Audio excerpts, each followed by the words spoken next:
मैं चैन से कैसे सो जाऊं? वो बेच रहे हैं भारत को, वो बेच रहे हैं भारत को। खामोश मैं कैसे हो जाऊं? मैंने कसम उठाई है, मैंने कसम उठाई है। मैं देश नहीं बिकने दूंगा, मैं देश नहीं बिकने दूंगा। నమస్తే ఫ్రెండ్స్, నా పేరు తులసి చందు. ముందుగానే మీ అందరికీ ఒక డిస్క్లైమర్. ఇది వైజాగ్ స్టీల్ ఫ్యాక్టరీ ప్రైవేటైజేషన్ మీద చేస్తున్న వీడియోనే కానీ ఇందులో నేను ఎక్కువగా మాట్లాడబోయేది మాత్రం గుజరాత్ రాష్ట్రంలో ఉండే ఒక ప్రభుత్వ రంగ సంస్థ గురించి. ఎందుకు అంటే ఆ ఒక్క సంస్థను నిలబెట్టడం కోసం అనేక వ్యవస్థల్ని పడగొట్టడం జరిగింది. మరీ ముఖ్యంగా మన ఆంధ్రప్రదేశ్ రాష్ట్రానికి ఆ సంస్థకు సంబంధం ఉంది కాబట్టి మనం ఖచ్చితంగా తెలుసుకొని తీరాలి. అప్పుడు కానీ పాలకుల రంగు రుచి చిక్కదనం ఏంటో మనకు బోధపడదు. So let's go into it. Instead of politicians, let the monkeys govern the countries. At least they will steal only bananas. రాజకీయ నాయకుల కంటే దేశాన్ని కోతుల చేతిలో పెట్టడం మేలు. అవి మహా అయితే అరటి పళ్ళను మాత్రమే దొంగిలిస్తాయి. మహమ్మద్ మురాద్ ఎల్డన్ అనే ఒక తుర్కిష్ రైటర్ చెప్పిన కొటేషన్ ఇది. ప్రజల ఆస్తుల్ని ఖాళీ చేసే ఏ దేశ పాలకులకైనా ఈ కొటేషన్ వర్తిస్తుంది. అమెజాన్, ఫ్లిప్కార్ట్ లాంటి వెబ్సైట్లు కానీ లేకపోతే కొన్ని రకాల షాపింగ్ మాల్స్ కానీ ఒకేసారి ఉన్న సరుకంతా అమ్మేయడానికి కొన్నిసార్లు క్లియరెన్స్ సేల్స్ పెడుతుంటారు. ఈ మధ్య కాలంలో మరీ ఎక్కువగా పెడుతున్నారు. Same to same central government కూడా పబ్లిక్ సెక్టార్ లో ఉండే కంపెనీలన్నీ ఇప్పుడు ఇట్లాంటి క్లియరెన్స్ సేల్ లో పెట్టి అమ్మేస్తోంది అనడానికి ఎట్లాంటి సందేహం లేదు. ఇలా అమ్మేస్తున్నారేంటి అంటే ప్రధానమంత్రి ఏమో ప్రభుత్వం ఉండేది బిజినెస్ చేయడానికి కాదు, అందుకే అమ్మేస్తున్నామంటారు. ఆర్థిక మంత్రి ఏమో మేము పక్కా బిజినెస్ చేస్తున్నాము, నష్టాలు భరించలేం కాబట్టి అమ్మేస్తున్నాం అంటున్నారు. Government has no business to be in business. Selling for it to be continuing in business because I can't run it efficiently. One, two, I don't have more money. సాధారణంగా మనకి ఏదైనా చాలా అవసరం పడి కనీసం అప్పు కూడా ఎక్కడ పుట్టకపోతే ఇల్లు కానీ పొలం కానీ ఇతర ఆస్తులు ఏవైనా అమ్ముకోవాలి అని చూస్తాం కదా. అప్పుడు కూడా సగటు మనిషి అయితే విలవిల్లాడిపోతాడు. మరి దేశానికి ఉండే ఆస్తులు ఈ ప్రభుత్వ రంగ సంస్థలే కదా. వాటిని క్యూలో నిలబెట్టి వరుసగా అమ్మేస్తున్నారు అంటే అది దేశం కోసమేనా, భవిష్యత్తు తరాల బాగు కోసమేనా? స్వాతంత్రం వచ్చిన తర్వాత ఒక్కో ప్రధానమంత్రి కొన్ని ప్రభుత్వ రంగ సంస్థల్ని కూడబెడితే అవి మొత్తం 300 సంస్థలు అయ్యాయి. వాటిలో 10 మహారత్న కంపెనీలు, 14 నవరత్న, 74 మినీ రత్న కంపెనీలు ఉన్నాయి. తొలి ప్రధాని జవహర్లాల్ నెహ్రూ 32 పబ్లిక్ సెక్టార్ యూనిట్లను ఏర్పాటు చేస్తే ఇందిరాగాంధీ 66 సంస్థల్ని దేశానికి ఇచ్చారు. మొరార్జీ దేశాయ్ ఒక 9, రాజీవ్ గాంధీ ఒక 16, విపి సింగ్ ఒక 2 కంపెనీలను ఏర్పాటు చేశారు. ఆర్థిక సంస్కరణల ఆద్యుడిగా మనం చెప్పే పివి నరసింహారావు కూడా 14 సంస్థల్ని ఈ దేశానికి ఇచ్చారు. వాజ్పేయి, ఇదే బీజేపీ గవర్నమెంట్ కి సంబంధించిన వాజ్పేయి 17 ప్రభుత్వ రంగ సంస్థల్ని దేశం ఖాతాలో చేర్చారు. అలాగే 7 సంస్థల్లో కొన్ని వాటాలను అమ్మడం ద్వారా ప్రైవేటైజేషన్ వైపు అడుగులు వేసింది కూడా వాజ్పేయి. మన్మోహన్ సింగ్ హయాంలో 7 ప్రభుత్వ రంగ సంస్థలు ఏర్పడ్డాయి. 3 సంస్థల్లో మాత్రం ప్రభుత్వ వాటాలని కొద్ది శాతం మేర ప్రైవేటైజ్ చేశారు. మరి ప్రధాని నరేంద్ర మోదీ ఎన్ని ప్రభుత్వ రంగ సంస్థల్ని ఏర్పాటు చేశారో తెలుసుకునే ముందు ఆయన గుజరాత్ ముఖ్యమంత్రిగా ఉన్నప్పుడు కొన్ని మాటలు అన్నారు. అవి మనం ఇప్పుడు ఖచ్చితంగా గుర్తు చేసుకోవాలి. ఒకసారి మీరు చూడండి. मैंने कसम उठाई है, मैंने कसम उठाई है, मैं देश नहीं बिकने दूंगा. ఇలా చెప్పిన ప్రధాని నరేంద్ర మోదీ ఈ 7 ఏళ్ల కాలంలో ఎన్ని ప్రభుత్వ రంగ సంస్థలను ఏర్పాటు చేశారో తెలుసా? గుండు సున్నా, ఒక్కటి కూడా లేదు. కానీ 7 ఏళ్లలో 23 ప్రభుత్వ రంగ సంస్థల్ని అమ్మి పారేశారు. ఇదొక రికార్డ్ అని కూడా మనం చెప్పుకోవచ్చు. మొత్తం 100 సంస్థల్ని అమ్మాలి అని చెప్పి టార్గెట్ పెట్టుకున్నారు. ఈ ఆర్థిక సంవత్సరంలో 1,75,000 కోట్లు రాబట్టడానికి 28 సంస్థల్ని మార్కెట్లోకి తెచ్చి వేలానికి పెట్టినట్టు పెట్టారు. గతంలో వాజ్పేయి కానీ, పివి నరసింహారావు కానీ, మన్మోహన్ సింగ్ కానీ చేసిన ప్రైవేటైజేషన్ కు ఇప్పుడు మోదీ చేస్తున్న దానికి ఏమైనా తేడా ఉందా అంటే చాలా తేడా ఉంది. అసలు సంబంధమే లేదని చెప్పాలి. ఎందుకంటే అప్పుడు ప్రభుత్వ వాటాలని కొద్దిగా మాత్రమే అమ్మారు. వాళ్ళకి అవసరమైనప్పుడు కొద్ది శాతం మేర అమ్మారు. అంటే ఆ సంస్థల్లో ప్రభుత్వానికి వాటా ఉంటుంది, వాటి మీద ప్రభుత్వ అజమాయిషీ ఉంటుంది. అంటే అక్కడ పనిచేసే ఉద్యోగులు ఎవరికి వాళ్ళ ఉద్యోగ భద్రతకి ఎట్లాంటి డోకా ఉండదు. మరి ఇప్పుడు జరుగుతున్నది ఏంటంటే బంగారు గుడ్లు పెట్టే బాతుని ఒకేసారి కోసుకొని తినడం, అంటే 100కు 100% ప్రభుత్వ వాటాలని అమ్మేయడము, మొత్తం తెగనమ్మడం అని చెప్పాలి. ఎందుకంటే ఒక్కసారి అమ్మేసిన తర్వాత ఆ ఆస్తులపై కానీ, అక్కడ ఉన్న ఉద్యోగులపై కానీ, అక్కడ జరిగే వ్యవహారాలపై కానీ ప్రభుత్వానికి ఆ సంస్థలకి ఎలాంటి సంబంధం ఉండదు. మరి నష్టాలు వస్తున్నాయని చెప్పో ప్రభుత్వం ఉన్నది వ్యాపారం చేయడానికి కాదనో అమ్మేస్తున్నారు కదా. మరి ఇక్కడైనా సరే సమన్యాయం పాటిస్తున్నారా? నష్టాల్లో ఉన్న సంస్థలన్నీ ఇలాగే అమ్మేస్తున్నారా అంటే అస్సలు లేదు. పోరాడి సాధించుకున్న వైజాగ్ స్టీల్ ఫ్యాక్టరీని ఎలా అమ్మేస్తారు అని చెప్పి ఈ మధ్య పార్లమెంట్లో ఎంపీ రామ్మోహన్ నాయుడు ఒక గుజరాత్ సంస్థ గురించి చెప్పారు. అది చాలా మంది వినుంటారు, కానీ మళ్ళొకసారి వినండి. GSPC, which has been a sick unit, ONGC acquired 80% of Gujarat State Petroleum Corporation for nearly 8,000 crores. ONGC even pays 1,300 crores. So this attitude is being shown to PSUs in Gujarat.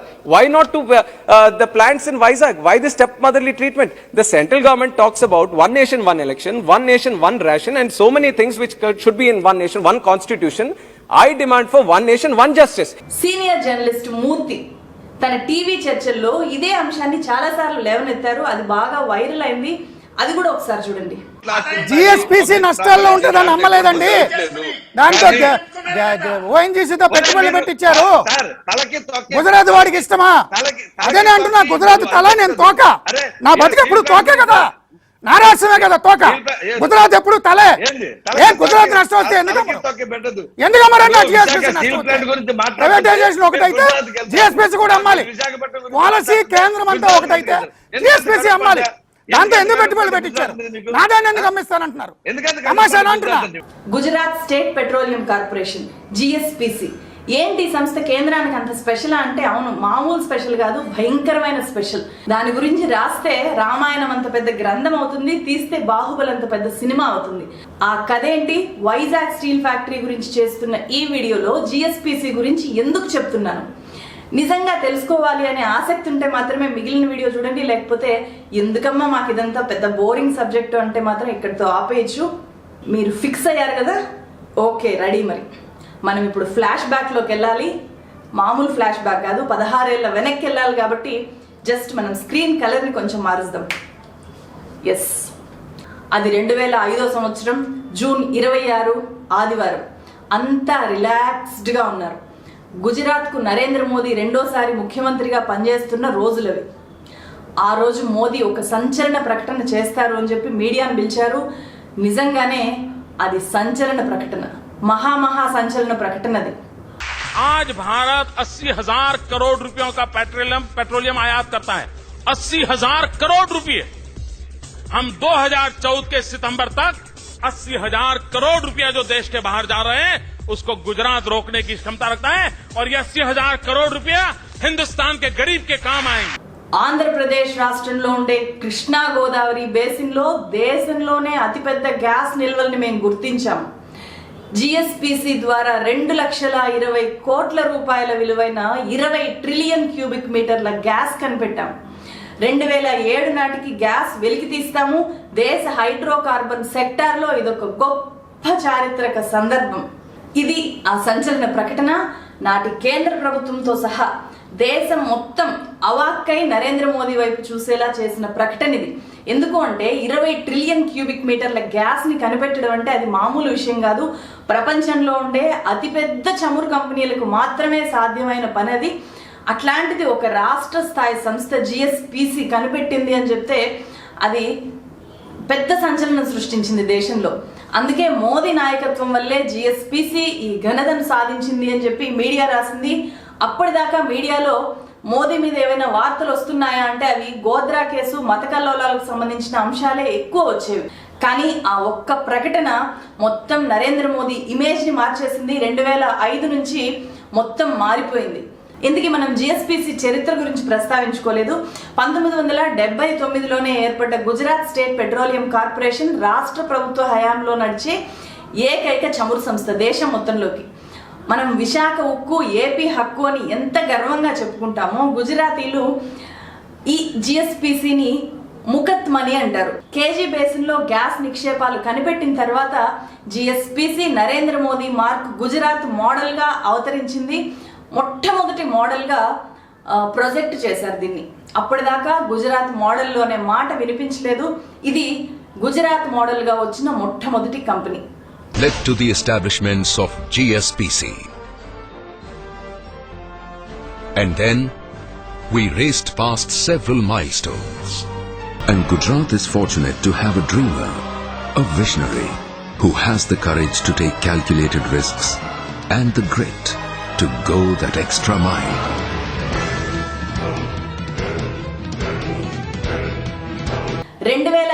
Gujarat assembly ఎన్నికల్లో కూడా ఇదే hype ని కొనసాగించారు Narendra Modi.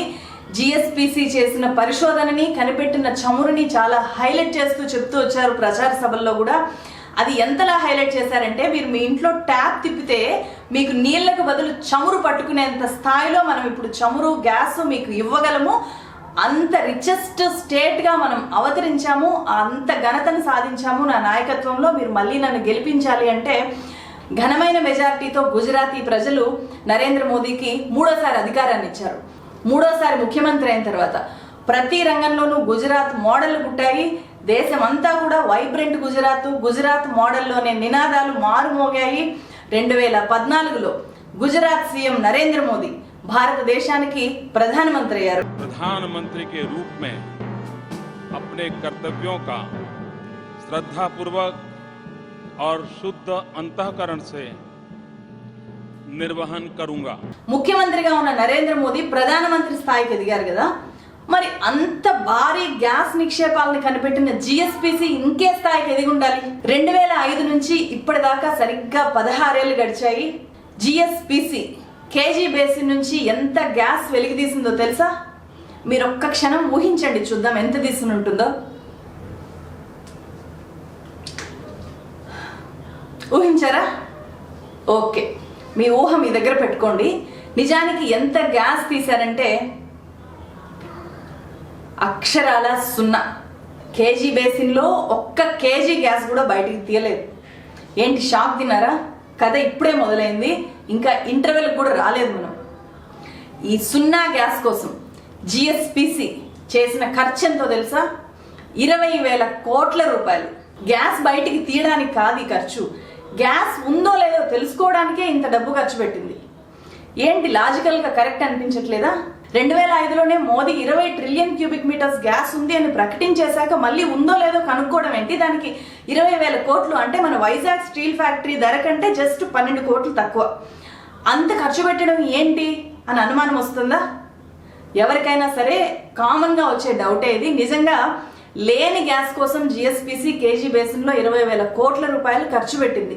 Just ఒకే ఒక చమురు బావి దగ్గర మాత్రమే వాళ్ళు పరిశోధనలు చేసి అక్కడ గుర్తించిన గ్యాస్నే మొత్తానికి కూడా ఆపాదించడం జరిగింది. అట్లా వాళ్ళు కనిపెట్టిన గ్యాస్ కంటే కూడా కొన్ని 100 రెట్లు ఎక్కువగా చేసి చెప్పడం జరిగింది. ఈ డబ్బంతా కూడా గుజరాత్ రాష్ట్ర ఖజానా నుంచి ఖర్చు పెట్టుంటే అసలు చర్చే ఉండేది కాదు.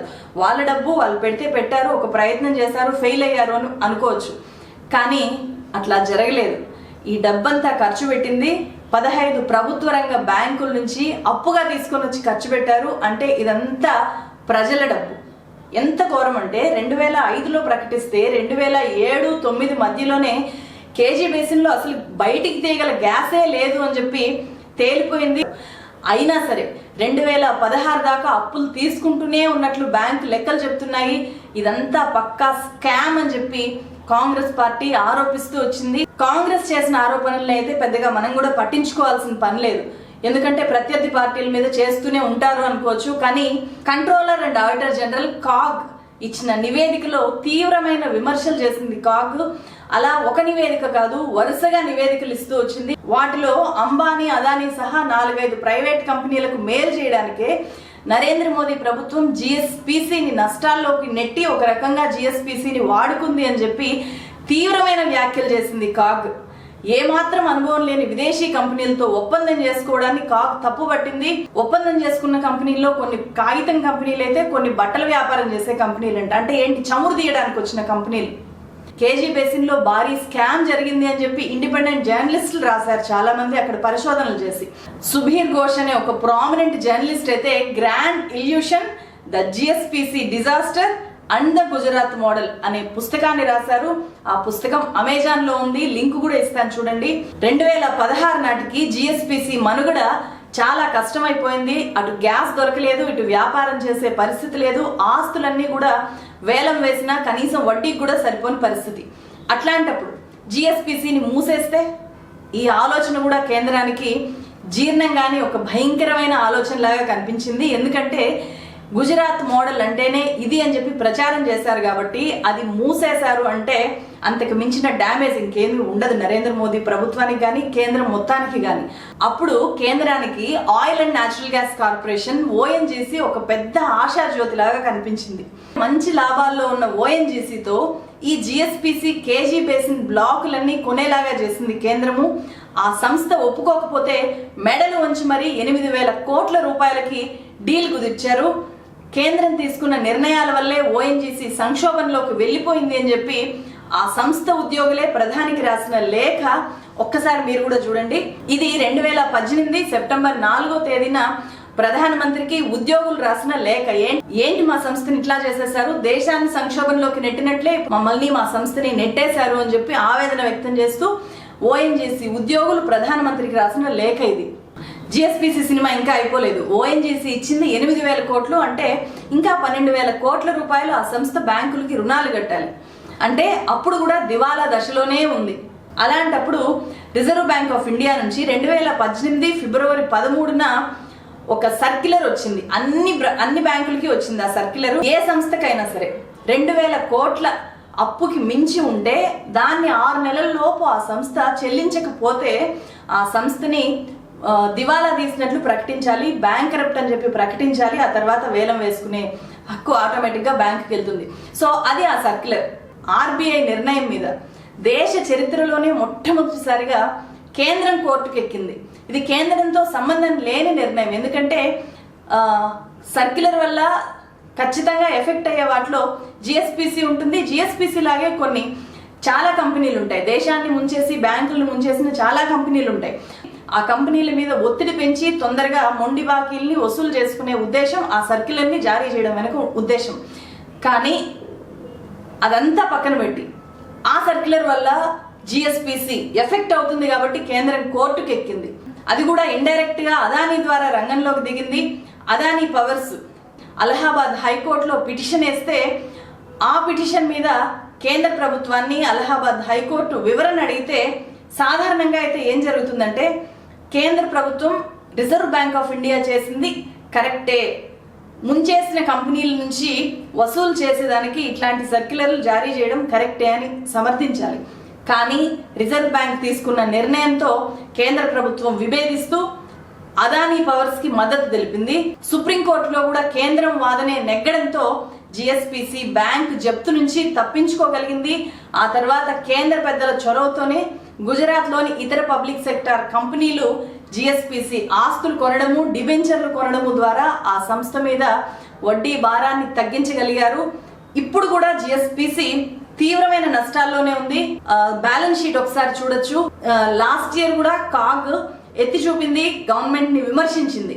అయినా సరే గుజరాత్ రాష్ట్రానికి జిఎస్పిసి అనేది ముఖత్ మనీ కాబట్టి, నరేంద్ర మోదీ ఇమేజ్ ని పెంచడానికి కారణమైన సంస్థ కాబట్టి దాన్ని నిలబెట్టడానికి తన అధికారాన్ని, రిజర్వ్ బ్యాంక్ పరపతిని, ప్రభుత్వ బ్యాంకుల్ని, కోర్టుల్ని, ఓఎన్జీసీని ఇలా అన్ని వ్యవస్థల్ని కేంద్రం ఉపయోగించగలిగింది.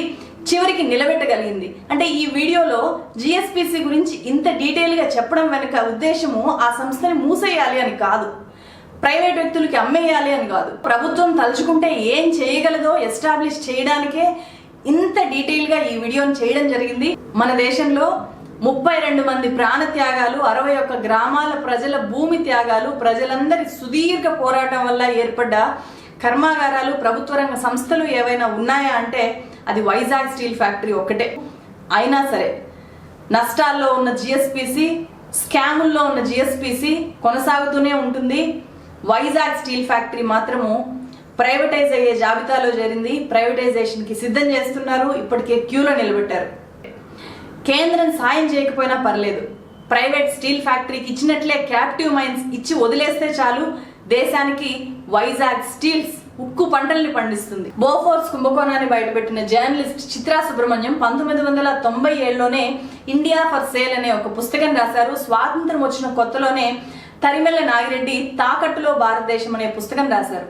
నిజానికి అప్పుడు భారతదేశాన్ని ఈ స్థాయిలో ప్రైవేట్ పరం చేయలేదు, చేయాలనే ఆలోచన కూడా ఏ ప్రధానమంత్రి చేయలేదు. అందుకే ఇప్పుడు ఆ పుస్తకాలని అప్డేట్ చేసి తిరగ రాసుకోవాలి. కాకపోతే వాటికి ఒక ట్యాగ్ లైన్ తగిలించాలి, దేశం కోసం ధర్మం కోసం ప్రైవేటైజేషన్ అని చెప్పి. ఇది ఇవాళ వీడియో.